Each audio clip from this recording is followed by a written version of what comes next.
What's up? I'm Dan Fredenberg, and this is another Chance Encounter. Hey, what's up? I'm Dan Fredenberg. I'm a commercial real estate guy. I'm from the internet.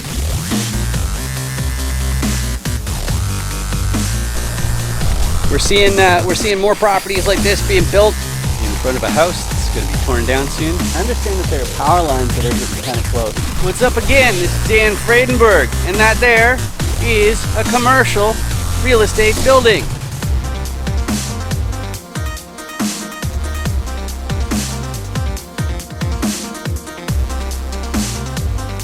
I'm joined today with Margaret Morgan. How you doing today, Margaret?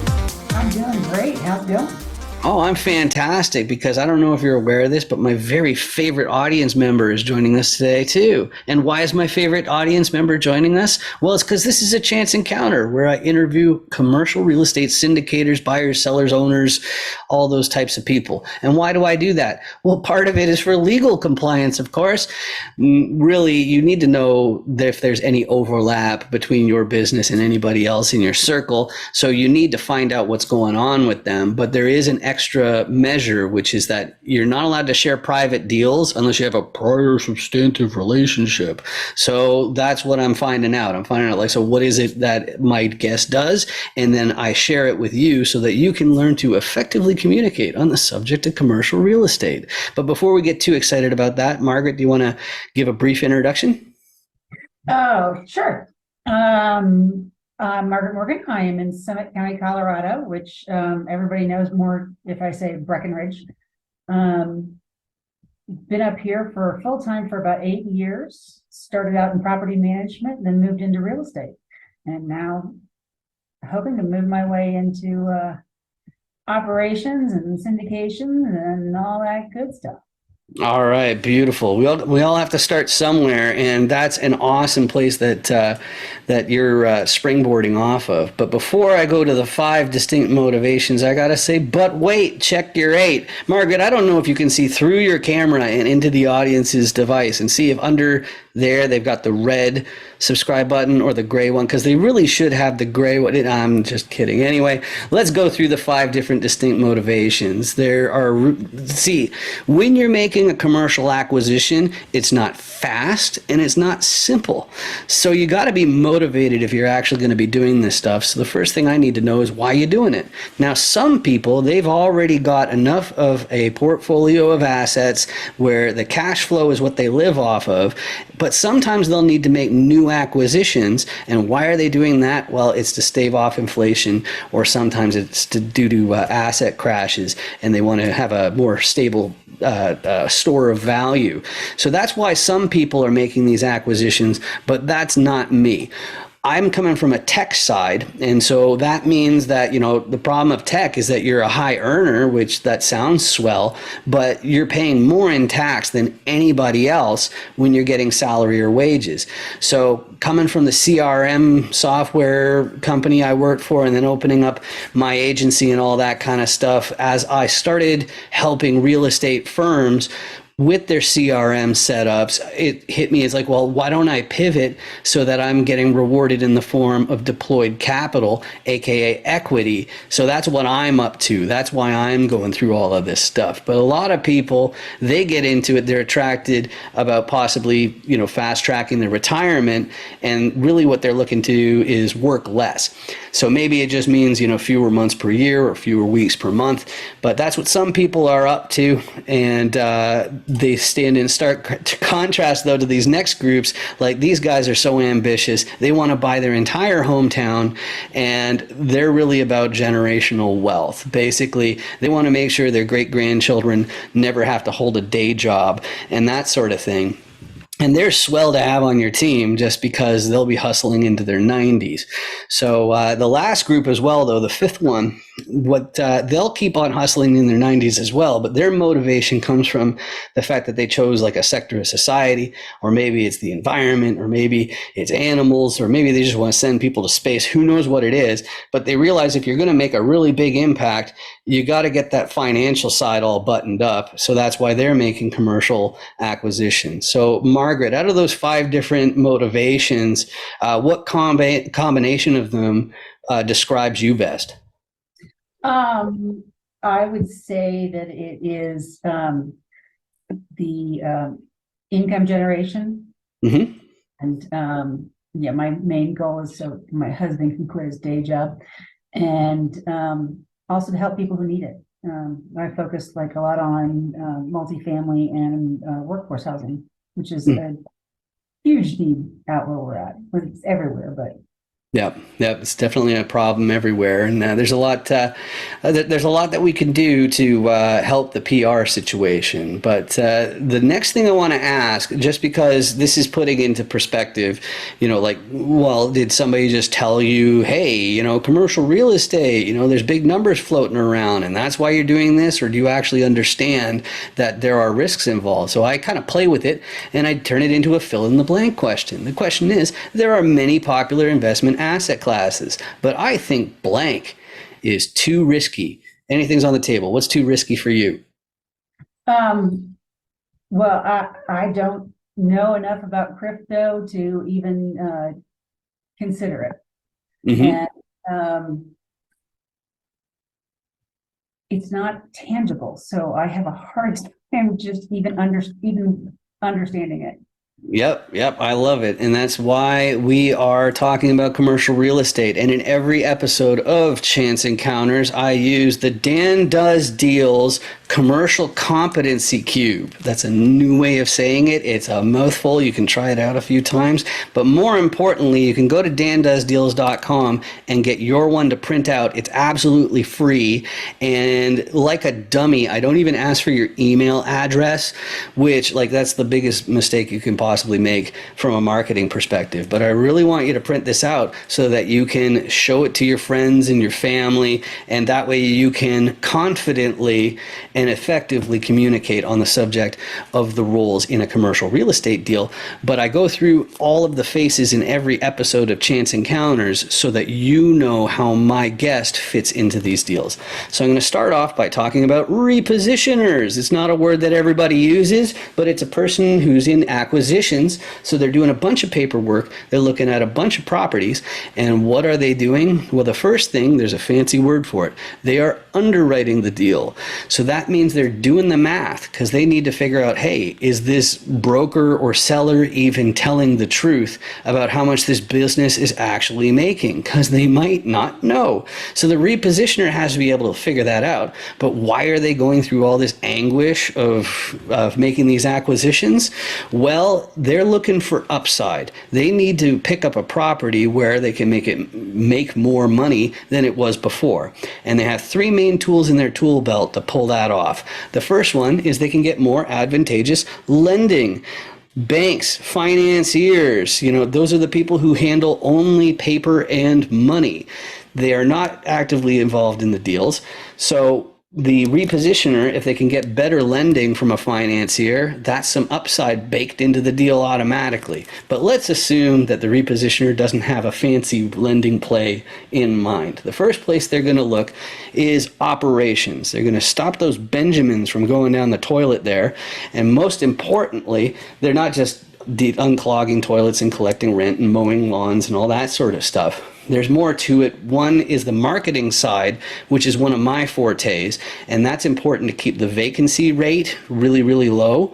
And there's also automations and different things like that from my CRM side that helps in that. But chances are that's not going to be enough for the repositioner to really find enough upside. So the repositioner will often get a contractor team to do what they call a value add, and that is renovations. Okay, it's making the units nicer so that the next tenant will be happy to pay more than the previous one. But doing contractor work, building things, fixing things is a very expensive thing to do. So the repositioner has to keep a close eye on them. And if they have the problem that I have, which is, I don't know if you know this, I'm from the internet. Okay, so if there's a big problem at the property, I need a local. I need boots on the ground who can be there in an hour or so, because that's not going to be me. If I have to be there, I'd still be stuck at the airport in an hour. So that's not going to be me. But out of this ownership team, when the repositioner turns around to the financier and says, hey, there's this property I'm looking at. It's worth tens of millions of dollars. You don't happen to have tens of millions of dollars you want to lend me, do you? And the financier is going to have one question on their mind that hasn't been answered yet, which is, who is your KP? And that is the part that I find coaching programs usually gloss over. They don't talk about this one so much. And this is what it's all about. If you want to be eligible for a commercial loan, then somebody in the fold has to already own a similar asset. So even if you're besties with Elon Musk and Jeff Bezos, you still have to have somebody in the fold who owns a similar asset before the bank is going to lend you any money. On top of that, you also need a certain amount of liquidity. And then you also, among this ownership team, need a balance sheet of at least the amount of the loan. But if you have all those pieces, you got yourself a commercial real estate deal. So Margaret, as far as what you're looking to contribute to your next deal, like which faces describe you best? I'd say right now I'm a local. Excellent. Deals in Colorado, and trying to find the deals and the local asset. All right, beautiful, beautiful. So then let's get more into the buy box then. When commercial syndicators, investors are saying, what are you really looking for? What's your buy box? What's your ideal property? They're asking for three things. First one's geography, okay? Which states, which counties, which neighborhoods? It all matters, okay? So that's the first one. Second one's the size, okay? We're talking about multifamily here, so that's unit count, because you're going to have a different crowd doing the 5 to 15 units compared to the 500 unit grew, okay? So the size is definitely going to matter. There are other forms of commercial that use square footage like industrial or warehousing, but we're talking about unit count primarily here. Now the third thing is class, and they use the same word for two things, which is something I really don't like. But the first meaning, it has to do with the condition of the building. So is it super duper old? Is it beat up? Is it up to date? Is it bare bones? Is it lavish? Okay, that's the first definition of class. Now the second one though, it has to do with the neighborhood where the property is located. So what's the crime rate like? There? And also what are the school districts like? So that both of those two are both called class, and both of them use the same system as in grade school, where it's like A plus is the best, and then like A and A minus and B plus and so on. And by best, I mean most expensive. But Margaret, as far as properties that are easier to say yes to, more difficult to say no to, what you looking for there in Colorado? It varies. I would say class B or C. In a resort area, most everything's A or brand new, or thinks it's A. And then ground up development.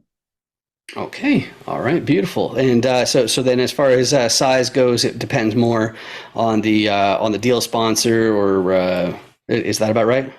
Deal sponsor and depending on the area, something well, it's not necessarily unique to Colorado is utilities access, specifically water. Because there's plenty of places and nice things, but nice areas, but if you can't get water to it, then you can't build nothing. Yep, that works. Okay, cool. So then the next question I have is as far as who you're looking for. And my favorite thing about commercial real estate is how friendly people are, because we're constantly building these different teams. But even though we're helpful and eager to give referrals and whatnot, because we have our own unique skill sets, we're better suited to help some people more than others. Me personally, because of my CRM background, it's the sponsors and KPs that I'm on the lookout for, because they've actually got the foundation where I can be their chief compliance officer or something like that. But really, a lot of people, they need people with a whole bunch more time. I don't know if you have any 506B deals going on, Margaret, but if you do, don't go enticing investors, or else the SEC will be breathing down your neck. But you can say beginners if you want, but on the die, you being a local, who are you best suited to help? I would say the repositioners, people who are looking for the deals. Excellent. Excellent. And as far as how to get a hold of you, we ended up meeting through some Zoom meetups that I do regularly. A great way to reach me is through LinkedIn. My name is nice and distinct. This QR code here goes to the FAQ page of 506BME, and those are the great ways to reach me. How about you? Is there a social media channel that's the best way to reach you, or is there a website or email? Like, what do you want? How do you want people to reach out to you? You can find me on LinkedIn. Unfortunately, I have a very common name. Or just shoot me an email, Margaret@crss.homes. All right, excellent. And you're the one who looks like you, right? I am. All right. Awesome. That's always a big advantage when people are looking for you. But I have one other thing to mention, and it's not actually for you, but it relates to, it's actually a nasty shade of red. So it's not, don't get it confused with that. But I just want to let you guys know, if you have these searing pains in like migraine-like symptoms, it's probably because there's a big ugly red button down there, and it says subscribe on it, and you should click on it and turn it to the gray one, because it has no evil powers, unlike the evil red button. The gray one, actually, if I get enough people with the gray buttons, then YouTube will actually start paying for these videos instead of me. Okay, so that's really why I want you to hit it, but it doesn't cost you anything, and all it means is that my videos might show up on your list of suggestions, but you can go ahead and ignore those suggestions. I just appreciate the fact that you spent this time with me. Margaret, I also appreciate you joining me today. This has been great getting to know you a little bit better. Yeah, thanks so much, Dan. Awesome. Make sure you 506B me. Any syndicators, make sure you 506B me. Oh, hey, yeah, here's my code. You got your QR code scanner? Okay, yeah, oh yeah, just hold it right in the square there. Okay, cool. And now you hit open in browser. Okay. Okay, are you already logged into 506B me? Yes. Yeah, okay, cool. Yeah, so there's my video. So now I'm already on your watch list. So when you get back to your hotel, you can find out what my core competencies are and my level of sophistication. Sound good? Yeah. I love your hat. Real estate's a scam. That's really funny. Yeah. Nice meeting you. You too. 506B me, everybody.